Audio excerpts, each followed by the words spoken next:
Hi, it's Kifin Bates here, and today's video is answering a question posed to me by someone called Sarah Adami Johnson.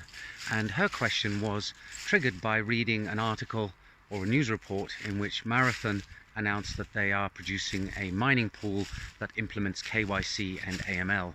And her question was, given that Bitcoin or other blockchains are usually pseudo-anonymous and therefore you don't know who you're transacting with unless you have a dialogue with them out of band, how can Marathon go about producing a mining pool that circumvents this, that requires people to identify themselves in order to participate? And the answer here is that mining can be done by anybody. You can just go and buy a computer and a good graphics card or an ASIC or some kind of mining equipment, set it up and start mining, and you can put your Bitcoin address in there without telling anybody else in the world that that's your address.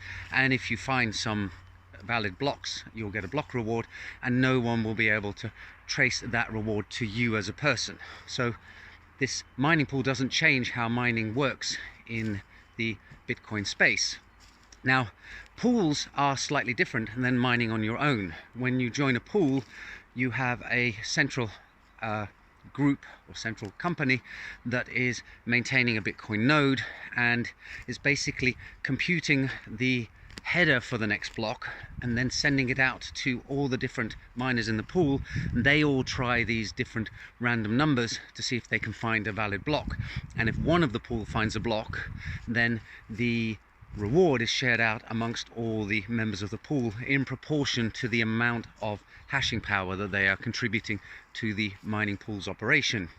And different pools can take different approaches as to how they will allow people to join. You can have anonymous pools where all you do is supply your address to which you want your rewards to be sent and the address of your miner, and they'll send out the work for you to do, and they don't ask who you are.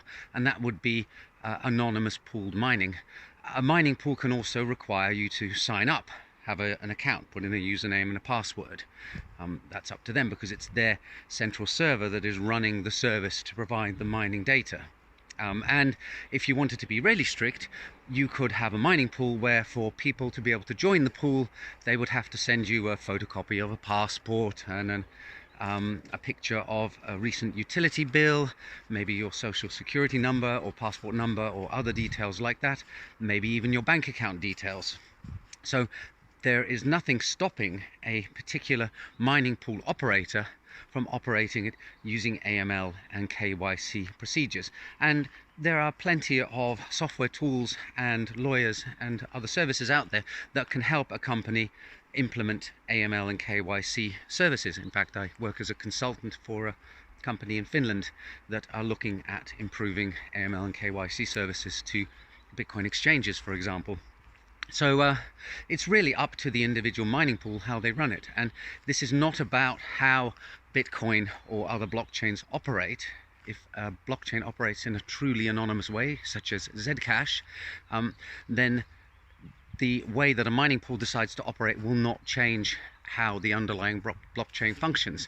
It really is down to the individual mining pool. So in a nutshell, that's what I think Marathon is doing here. They're going to run a traditional mining pool, but in order to be able to sign up to it and join in with them, you need to satisfy AML requirements. And presumably the reason why people would do this is because if you have a mining pool sitting out there and you don't know who they are, it's just got some random name and an IP address, there is no guarantee that on you finding a valid block, they will actually give you the rewards that you deserve. There are cases where mining pools have just upped sticks and pocketed all the gains and disappeared.